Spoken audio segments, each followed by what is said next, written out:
And depending on how much content I get with guests I'm reaching out to, I might make them like almost like movie length, like hour and a half long episode each. Mm-hmm. So we'll see. Wow. Yeah. Interesting. I'm Yeah. intrigued. And we cannot talk about this. Okay. And we can't talk about it, right?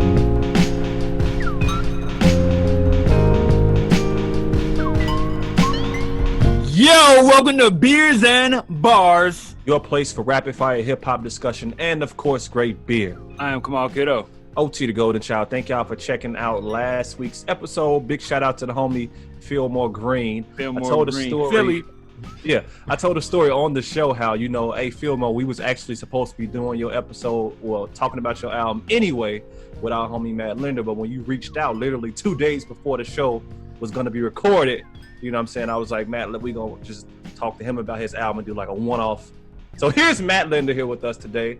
Hey. Matt Linder, everybody. Matt Linder. Hey, what's up? Yeah, man. We originally met, well, I would say we started following each other.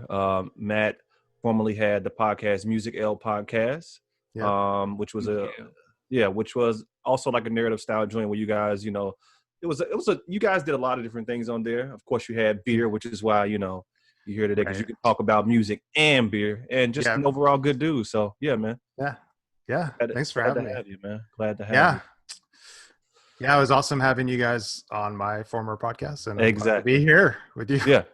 Yeah, man. This is a long time coming. We could have did this a long time ago, but here we are on the day in which we have a new president today. Yes.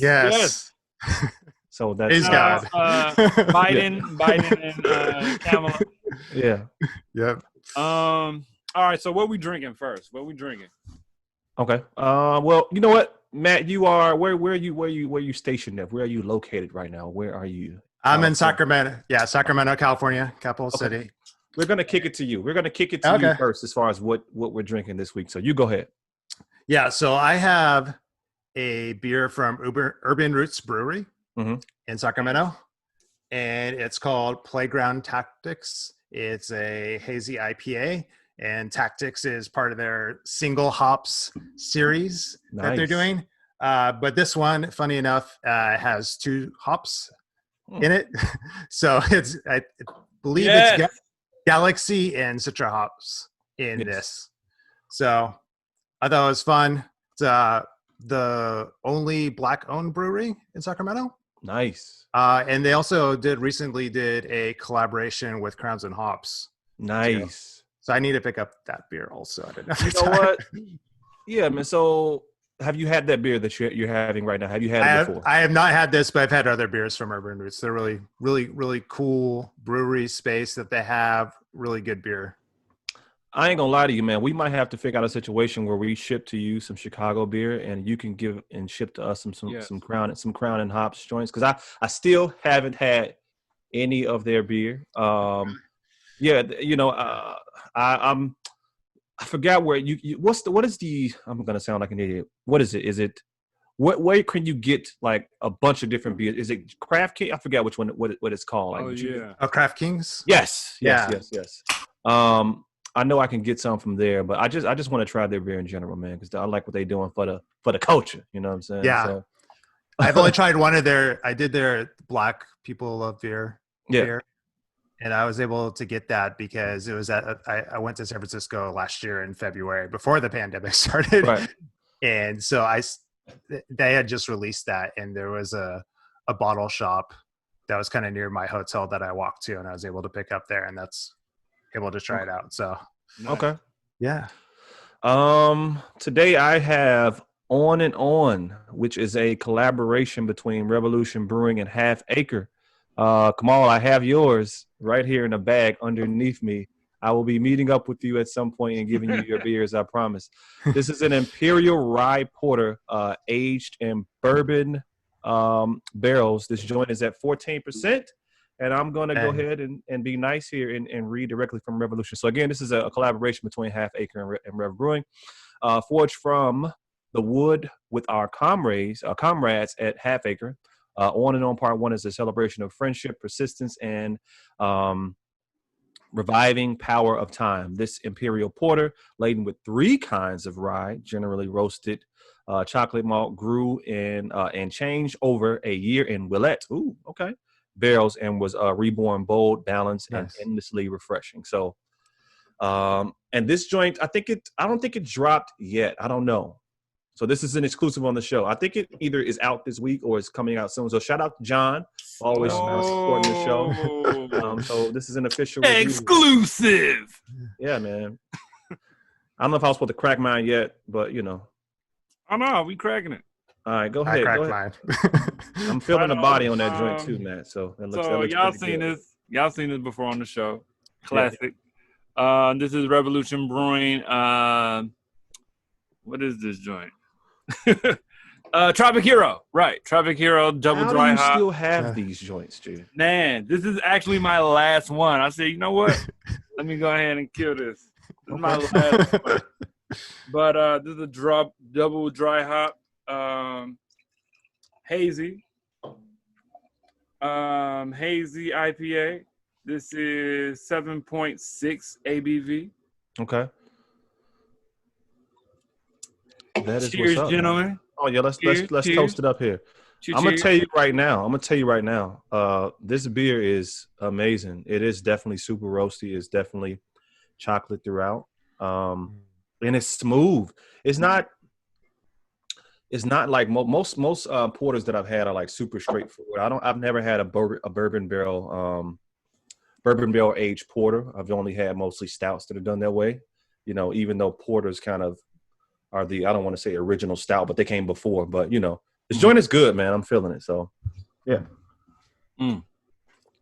Let's talk about what is today about, man? What are we doing? Oh, today we're reviewing the classics. The year 2007. Okay. What we're deeming classics. BEERZ BARZ is deeming classics. This is our list, people. Yes, from 2007. We got Jay-Z, American Gangster. Mm-hmm. Jay-Z's American Gangster. We have Alchemist and Prodigy. We have Prodigy and Alchemist. The Return of the Mac. Yes. Return of the Mac. And then, which is kind of more or less, it is a full album, but I think it was like released as a mixtape situation, like you know. I have some commentary there. Yeah, that was it there for sure. And then we're doing, what else are we doing? Kanye West graduation. Yeah. One for the home team, Chicago's own Kanye West, internationally known Kanye West. This 2007 seminal album. Okay. Graduation. All right. But before we get into that, Matt, is there anything that you're doing right now that you want to talk about? Anything that we can talk about? Oh yeah. Yes. So I'm starting a newsletter on Substack called 3 R's. And it's it'll be a monthly newsletter where about rap, race, and religion. And the intersection of all 3 of them. Yeah. So there'll be a little thing that I write up about some song or album that I'm into at the moment. There'll be some fun stuff. I'll have like a beer pairing, of course, because I gotta do that. And then there'll be like fun little dance breaks and humorous things. So it's a mixture of like serious, like music critic stuff, and then also just fun, silly stuff. Yeah. Plus, I'll have a playlist every time to go. Nice. So let me ask you, Matt, your journey with beer and podcasting. At some point the two intersected because you have a lot of ideas as far as podcasting goes. Just in the conversation that we have had this year, last year, and I was just curious to know, because it did. Like Music L may have stopped, but you're keeping the train going with other ideas, other concepts that you want to bring into the podcast space. where did this journey start, and why do you feel it's important to tell these stories? Yeah, so it started actually because I was a guest on a different podcast, and every year they would basically do this thing where we take an album and a beer and pair them together. Mm-hmm. And then I asked those hosts, because they're friends of mine, and I was like, hey, would it be cool if like I just take that idea and just make it into a full-blown podcast? And they said, yeah, that's fine with us. And so that's kind of how it launched off from those episodes with that other podcast. And then, yeah, I still think it's very fascinating how flavors in the beer can interact with the music and bring out different aspects of the music and different aspects of the beer while you're enjoying both at the same time. And it's just something that's endlessly fascinating to me. Yeah. Right on. That's positive. Yeah, that's dope, man. That's one of the reasons, I used to check for y'all joint because it's crazy how, because we kind of, run similar paths, or when you had the podcast of, music and beer. And I used to like that narrative style, how you would draw in stories and all that kind of good stuff. So, but you do, I don't want to say you owe me something. I'm still interested. I'm still interested in, at one point, I know you were talking about how you were going to do a piece on, we both liked the Spilligion joint, you know what I'm saying? Because that album has like it has some vibes of, spirituality and just funk and all kinds of, so True. Yeah. True. If you ever still want to write on that, I'll read it, Guess what? That will be the first newsletter that comes out. It'll be on that album. I've been working on it. So that makes a lot of sense. That makes a lot of sense. That makes a lot of sense. Especially with its religious undertones and whatnot. Yeah. Yep. It's all over that album. Oh, for sure. It's hardly an undertone, really. Right. Yeah. Exactly. So what album we doing first, guys? I got an idea. Let's do Jay, then Alchemist and Prodigy, and then we'll end out with Kanye. How do you not end out on Kanye? I mean, you just have to. Fair enough. Because it's gonna go somewhere else outside of just the album. So, Fair enough. Right. All right. So Jay-Z 2007 American Gangster. All inspired by not the official soundtrack, inspired by the movie though. American Gangster. Starring Washington and Russell Crowe. Yeah, I thought that it was actually just the a soundtrack, but no, this was an actual studio. This was his 10th. This was released as his 10th studio album. Yes. So, and actually was the album that he tied Elvis on for the most consecutive #1 albums that Look at you. I'm trying to get in my content back. So, but I remember when this album came out, I had it on bootleg because back then in 2007, we still was, listening to CDs. We wasn't quite at the streaming. I got that joint. Exactly. So, but I think the album is good, man. I think that, Kamal, we've talked about the top 5 Jay-Z albums before on this show. Yeah. I think American Gangster is in a lot of people's, top for his albums. But I think that it's very good from the standpoint of just how he really chronicled the movie and brought in his own life, because we know Jay-Z comes from a background of hustling, street life and whatnot, which I think has made it easier for him to have those conversations on the album. What I thought was dope, though, in my reading about the album is that a lot of the music that he had was like just drums and samples, right? He would rap to those joints, give them to the producers, whether it be Hitman or Puff or No Idea, whoever, but mainly the Hitman specifically. He would give them the songs, and then they would create on top of that. So after he would give them the vocals and just the track, then they go back in and add horns. They go back in and add, live drums, back in and add bass. Yeah. So it really was a group effort, G. This whole album was really a group effort, from the standpoint of how they put it together. But I liked it. For sure. Matt? Yeah, I think, man, when you start your album with Idris Elba in the intro, like, yes, you're in for a treat, right? Yeah. And then you go into the first actual song, and it's Beyonce. Yeah, it's like, wow, okay, just a strong opening to an album, and I really like how Beyonce is like basically reciting from different psalms in Pray, like interspersed with Jay-Z's lyrics. Right. And yeah, man, Is that Beyonce? Yes. Yeah. Wow, I did not know that. We learned. I'm learning all types of stuff today. Yeah. Man. Yeah. But I I love was how today years old when I learned Beyonce is on American Gangster. Yes, on that. Yeah. The pray for me. Yeah, that's her like reciting the scriptures. Yep. Yeah.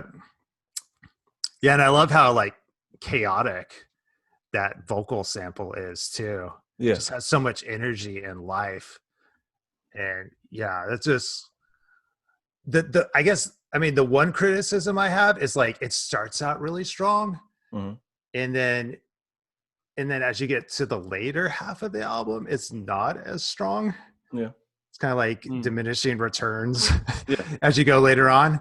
Yeah. But that first half though is like for me just really, really strong. Like American Dreaming's really good. The Brooklyn with Lil Wayne. Yeah. Like it's funny hearing like Lil Wayne yelling out Brooklyn, you know, when I agree. like he's from NOLA. Like Brooklyn. It's like, what? Okay. Yeah. Right. But it's an awesome track. Yeah. I really like that the story aspect of the whole project. I would agree that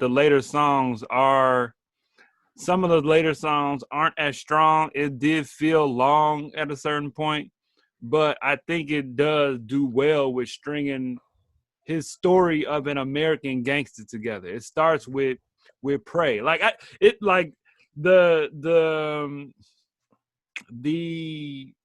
you could almost, as a hustler, you could almost take notes.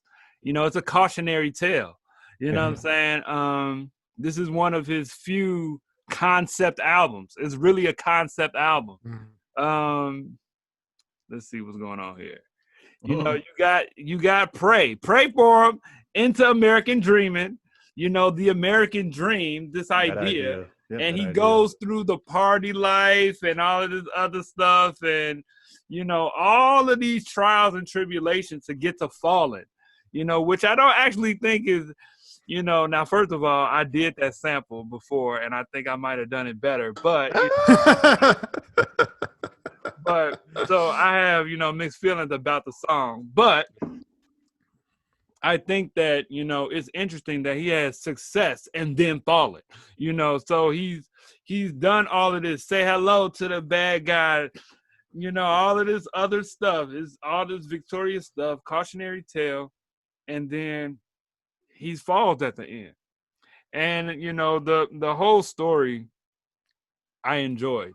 I thought it was good. I know on the actual CD, Blue Magic and American Gangster are bonus songs. As they should be, honestly, to me. Yeah. So, you know, Hello Brooklyn really doesn't even it kind of doesn't fit in the theme. Like Hello Brooklyn doesn't. I mean, and it's Hello Brooklyn 2.0. Yeah. So I'm not even. I don't even remember the first Hello Brooklyn.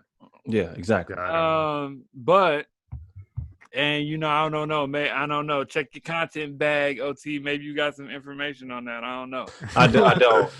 But yeah, man. One thing I think it should be Harold. This is definitely one of my favorite Jay-Z albums, especially coming off of. He came off of the Black album, which is supposed to be his retirement, but then he came back with Kingdom Come, which wasn't that good.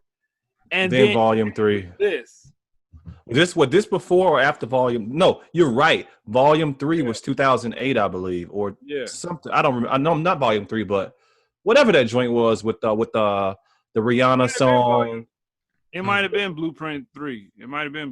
On to the next one. All that kind of good stuff was on that Blueprint. Blueprint 3 is what I mean. Yeah. So, yeah. But the story aspect is what I really like about this album, and I think it's put together well.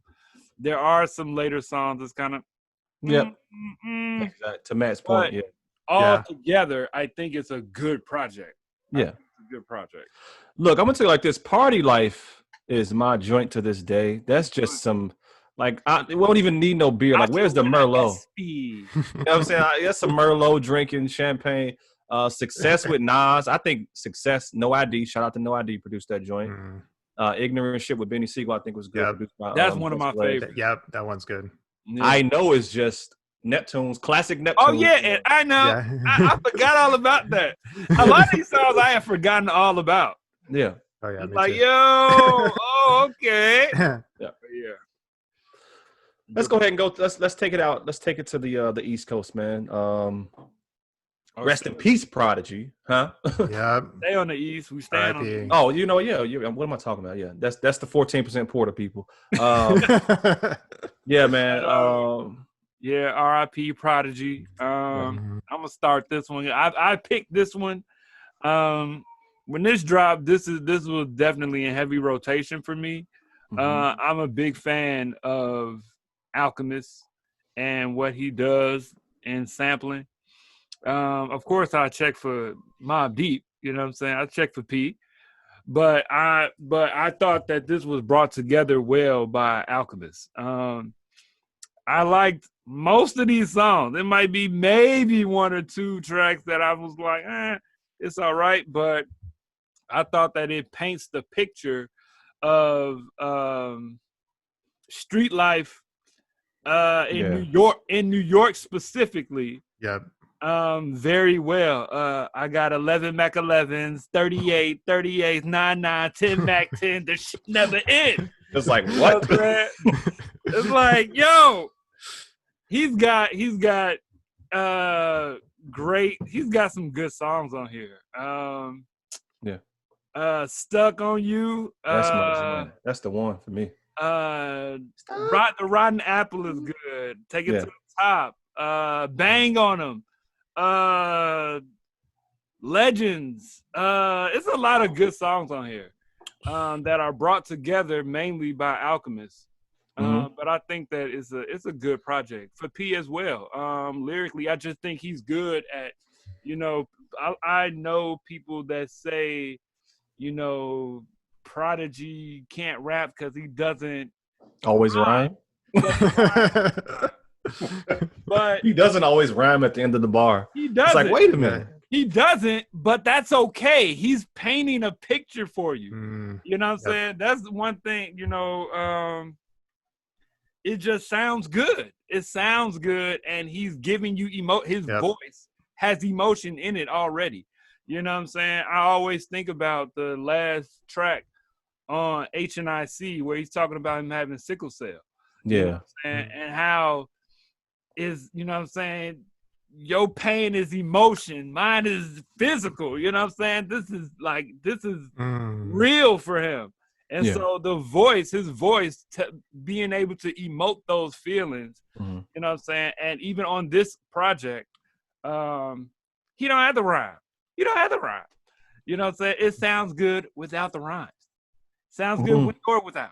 He's giving you emotion. It's art. It is his landscape to tell the story. I thought, you know what I'm saying, Alchemist laid the landscape well for him to tell the story of New York, grimy, that feeling, that street life of New York. Yeah.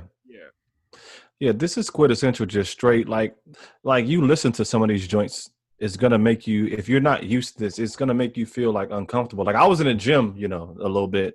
I've been trying to go back, but like early way in the morning when nobody's there, like 4 a.m. or whatever. But so, and I'm listening to some of these joints, and I'm just like, dang, that was gutter. Like, damn, what did he just say? Like make me feel uncomfortable what he's talking about. But if you're a fan of Mobb Deep, so okay, what was good about this album was that people had kind of fell off of them a little bit because they had got with G-Unit. And people thought that they was losing the streetness about themselves, right? They felt that G-Unit, right? G-Unit at that time was making hits, and Mobb Deep was always just straight street, New York rap. So this joint was supposed to be just released as a mixtape, right? Yeah. As a precursor to HNIC Part 2. But it was so good, and so well put together that it ended up being, an official album. But to me, and this is going to be a bold statement, I think that Alchemist pulls. Maybe this the liquor talking. I don't know. I like P more with Alchemist than I do with Half G. As far as just, and that's a bold. I know that's a bold statement. But Somebody I feel might, you though. If I got famous 5 years from now, they would find this video, and I would be like exited from hip hop, right? So, that's a real statement though. That's a. But I think that Alchemist, like songs like, even if you go back to some of the early, like the Infantry or Infamy, the one that came out when we was freshmen in college. Infamy. Alchemist laced them. You know what I'm saying? But this Stuck on You is the one that resonates the most, man. That joint is just classic Alchemist. Alchemist was good for using the melody within the sample as the hook. You know, stuck to you, just like he was good at that kind of production style. So I dig this joint. When I remember it, I remember my man Norm, I think, was the one that introduced me to it. Like, yo, check this joint out. So yeah, man, I was rocking with it. It was a good revisit for me. Real quick, the Stuck on You is interesting because the way he sampled it was so odd to me, but it worked. It's like that repetitive vocal sample. Like, why would you pick that of all the parts? But then it's like he played the bass line. You know what I'm saying? It was interesting. It was a real interesting song. And then played out the hook for Stuck to You, just like glue. But yeah, good joint. Good project. Matt, you taking us home here on this? I'll put the 70s soul music, the 70s funk. You have like, I forget what track it is, but you have like some disco in there that he's sampling. Yeah. And then on Return the Mac, he's like sampling the score from Blackula. And it it gives like a whole like blaxploitation feel to the entire album. Yes.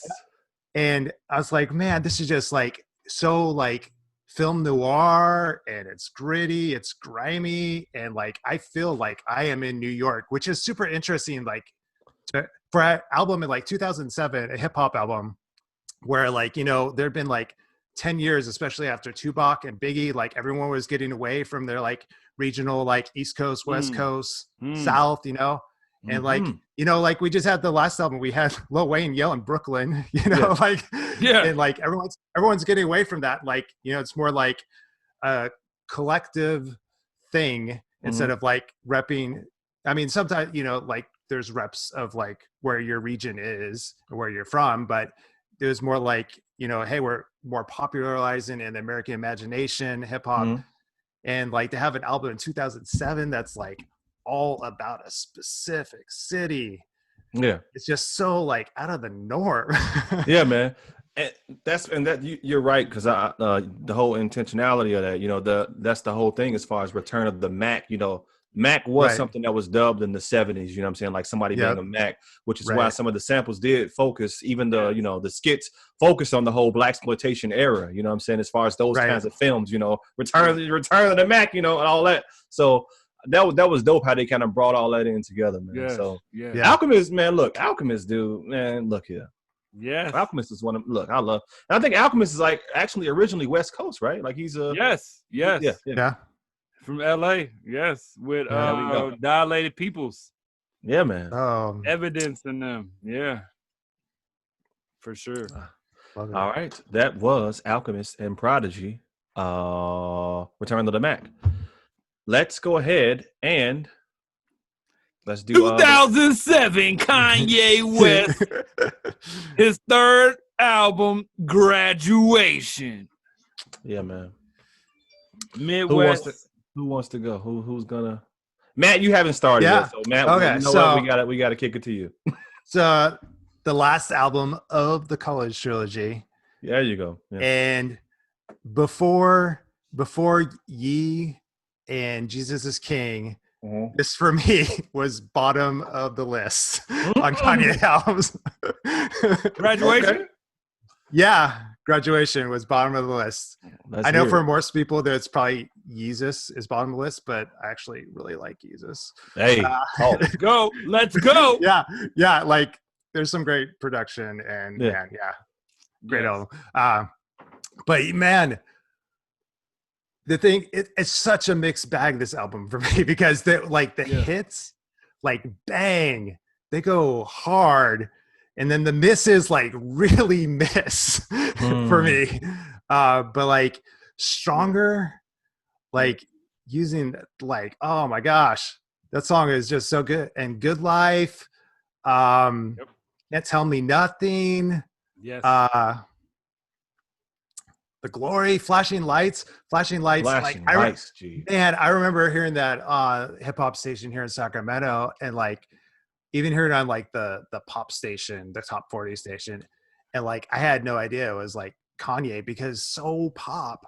It's so pop. And I was like, oh, I really like this song. And then I found out later, I was like, oh, that's Kanye. I was like, okay, that's interesting. Yeah. I think this is like, you know, where he's like really trying to like, you know, do the whole like Disneyfication, you know, Disney like fication of like hip hop to make it like grow its audience and like expand where it could go. Yeah, I agree. So I agree. Yeah. No, so that's big that you said. So this whole thing, like what he was trying to do, you know, he had just came off tour with like U2 and all them. This album, he was making it between 2005 and 2007, and he was trying this whole, you know, how to make sound big, you know, like with the heavy synths and the electronic stadium, right? Exactly. Yeah, that whole stadium sound, right? Like being influenced by these big rock groups that can. One of my favorite things to watch on YouTube is like Queen in like '83 at Wembley or whatever year it was. Yeah. I mean, it is. If you never seen Queen at Wembley on YouTube, that's a ride. Go watch that. Freddie Mercury is just like, and the whole team, they all just killing it for like 2 hours. Like 2 hours, just like that stadium sound. So Kanye was kind of influenced to, you know, like how can this translate to like rap? How can I give this big sound and move these big crowds and whatnot? Which I think that, and what I hate is that I never got to see him perform these songs, man. I want to see how these actually translated, like a song like Stronger or what's the Find Your Dreams? What is that joint? I Wonder. Yeah. This the Glow in the Dark tour. Yes. Oh yeah. So I mean, but I do think that it's a decent album to me, man. I really liked it. I remember bumping it a lot. And what I appreciated the most is that he was, I think, trying to take it like this was the next step for him. This wasn't just soul samples, right? Like soul samples or interpolations of soul samples. This was him like trying something different, which would take him to the next level, which of course we know happened with My Beautiful Dark Twisted Fantasy and 808s and all that kind of good stuff. Yeah. But man, but what's the joint you mentioned, Matt? Flashing Lights, Funky Buddha Lounge, 2007, Chicago, Illinois. First time I heard this song, me and my man Norm, we was tipsy in the club and we heard this song, and just the feeling of my mind, because I always like to step. Like if you're from Chicago, there's a style, like a step style, you know, where you get a partner, you step with your girl or whatever, and the beat was so. It was slow enough as to where you can step to it. I'm gonna go ahead, come on, go ahead, because go ahead, man. So, yeah, man, Graduation is definitely, I think, his biggest pop album. Is very, for sure. You know, of course, Yeezus is 10 tracks, but Yeezus has a lot of sweeping sounds and soundscapes, and he's trying a new sound. You know what I'm saying? Rick Rubin was heavy on that. Daft Punk was heavy in there. He's trying new sounds.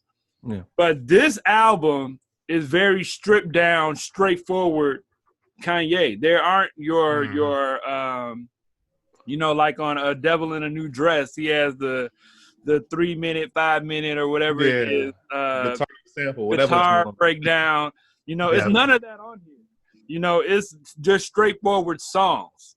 And I would say that this is his biggest, like, for me, this feels like his straightforward commercial music. He's not trying a whole lot of of that stuff that we know Kanye to do on, you know, like on My Dark Twisted Fantasy, where he's having these other interludes of different sounds and all of that. Mm-hmm. There's not a lot of that on here, if any. But I got a few things to say about this album. Talk, man. Good Morning Yeah. is a great intro. I like that the first song is the intro. There's no intro.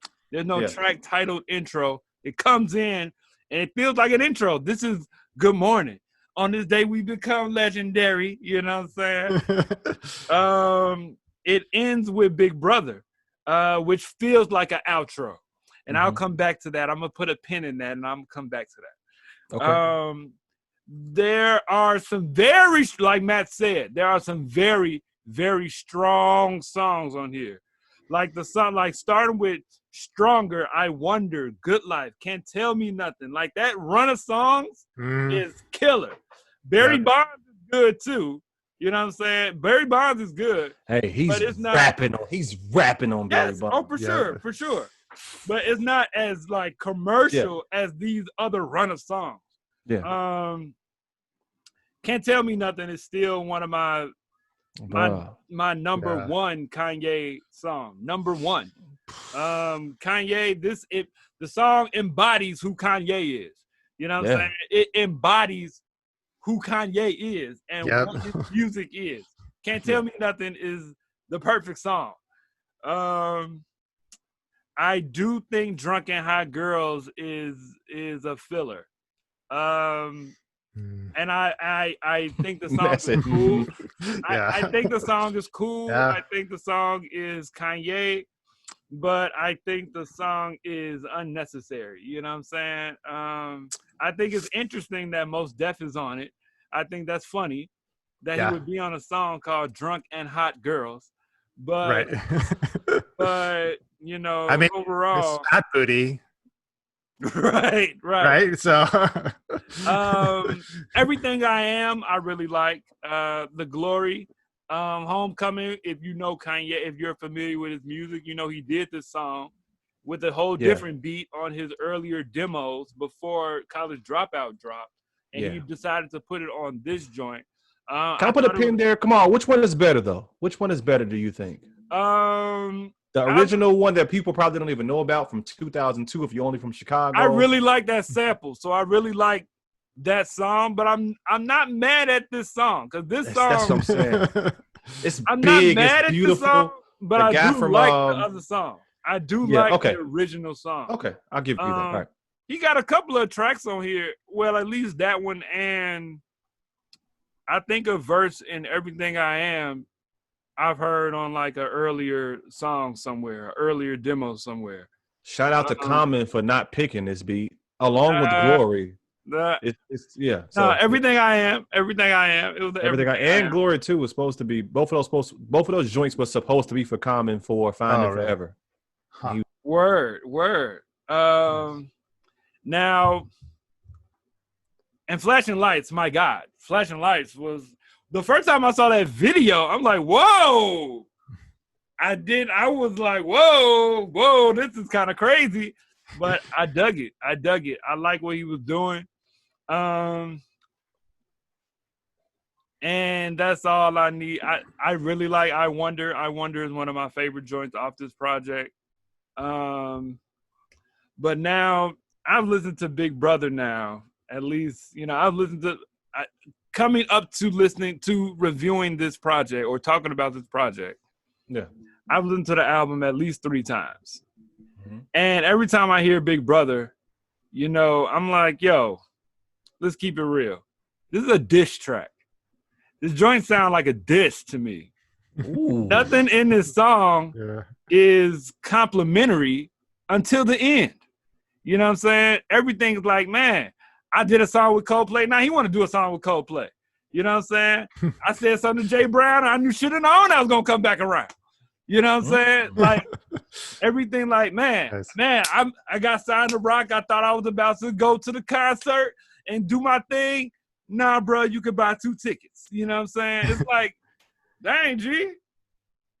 The whole thing sound like a sneak diss. And not even it's like, it's not a like, it sounds like a diss, but it's like, don't you know, Get Him to the Greek, where, you know, Puff, you can say anything you want if it ends with a smiley face. You know what I'm saying? And it's like, he can say whatever he wanted, and then at the end, you got to give your people their flowers while they can still smell them. Like, you know, that's the last portion of the song is the only positive thing he said about Jay. You know what I'm saying? Everything else was he been trying to sun me. He been sunning me.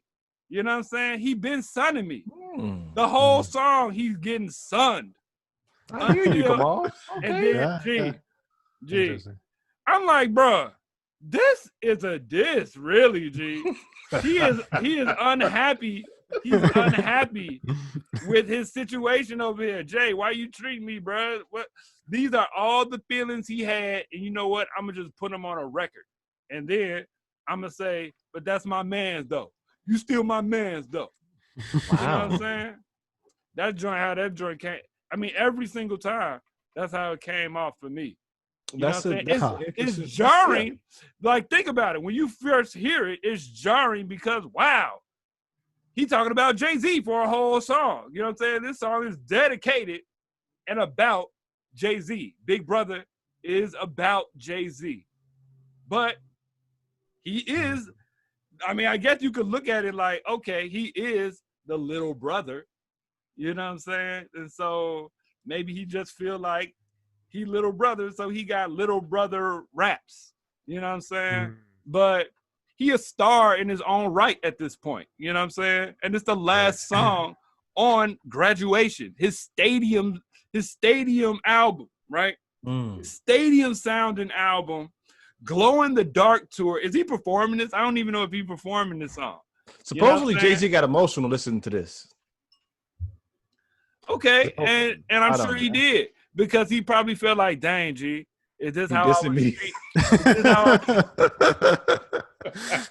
this how I was treating my man? Is this how you see me? Right. You know what? We should do an album together. And then here comes Watch the Throne. Right. Oh, no. But for me, that joint sounded like a diss. Until, and not in the traditional sense of a scathing diss track, like a Ether or a Takeover, but it's an emotional track where it's like, man, I was getting treated. You was treating me, man, but I still got love for you. You know what I'm saying? That's how it came off. That's very interesting. So I think, and you're right there. I think what was happening is that Kanye always looked up to Jay. But Jay kind of, I don't want to say he kept him at bay, but Jay is Jay. By this time in 2007, Jay-Z is, I mean, what the hell? I mean, what could you say about Jay-Z in 2007? He's doing movie scores, you know, like he just put out the album we talked about earlier. So, and then we know the history there as far as, you know, for a long time, they only wanted him really to, you know, make your beats, you know. Yes. It was Dame Dash who took the chance on Kanye and putting out, you know, Dropout. So I think Jay was always the benchmark, and this song kind of solidifies that. Like, you know, I was gunning for you, you know, and I appreciate, you know, it's crazy how our journey was, but you know, all of those stories were earlier in his career. You know what I'm saying? Right. All of those incidents that he mentioned were for sure earlier in his career. Surely not after College Dropout or Late Registration. Like, none of that stuff was happening after Late Registration. He had made a name for sure. By then he had proven himself worthy. You know what I'm saying? A worthy asset to the Rock. You know what I'm saying? He mentioned how, man, Beanie's, I guess Beanie was more important, was more of a jump shot or whatever you said, and my style was more of a finger roll. But I had them singles though. You know what I'm saying? That's very interesting to say, because if you think about it, Jay would always have Beanie on a song on his albums as like the Once Again It's On, or the This Can't Be Life, you know, ignorant shit is Beanie Siegel, right? Maybe Kanye was in the background like this, like that should be me at this point. So that's it. Come on. I'm going to post this on Instagram. We're going to see if this is a good hot take. You know what I'm saying? We're going to see. I'm just saying, man. I'm just saying. Y'all go check this. For me. Let us know how y'all feel about this album. All three of these albums. Matt, it's still January. So everybody that's been on the show, since it's still January, we have to ask them a surprise question. All right. Let's see. Give us your, I'll say top three. Give us your top three joints that you was checking for in 2020. Top three albums last year, if you can think. Ooh. And I'll preface it for on rap. the spot. On the spot, Matt. You on the spot. Let's go. So, yeah, I would probably say the Spillage album by Spillage Village is I've up heard there. that from a few people. Yes. Yeah. Shout out Oscar. Yeah. Shout out Oscar, right? Maybe. Shout out Oscar. That and then oh man. Like I have a top 15 for the year. So it's hard to narrow it down to three. Well, just show we'll switch your favorite. So we won't put that pressure on you. What your favorites? Two more of your favorites of the year. Let's see. The Fiona Apple album, Cut the Bolt Cutters. Okay. Fetch the Bolt Cutters. Oh my gosh. That was actually pretty good. Actually, I only listened to it once, and we had like a lot of stuff to listen to at the time. But I got to get back to that because it was actually an album. Actually, yeah. There's a song on there called Shamika about some girl that was like kind to her when she was a little kid, and it turns out that Shamika actually is a musician in her own right, and they did like a remix of that song together. They like met back up. It's pretty dope. Yo, I didn't know that. Yeah, super super dope. Man, and I'd probably say so the Koreatown Oddity. Okay. Little Dominique's Nosebleed. You putting us on right now because I don't know. Yeah. Whew. This album is fire. It's really good. Hold on, no, because I really be taking. I'll be trying to expand my horizon. So I'm gonna text you. I want you to text me that one. Okay, yeah. I'm gonna check it out. Yeah, I'm gonna check it out. Yeah, I think you guys will enjoy it. It's really good. Okay. Come on. We gonna beers and bars it up right now. What we doing, man? Yeah, you can definitely do that. Look, I'm looking for Fiona you looking Apple for over Matt? here. You know what I'm saying? But word up, man. Beers and Bars, Matt Linder. There we go. Another one in the bag. We'll see y'all next time. Peace.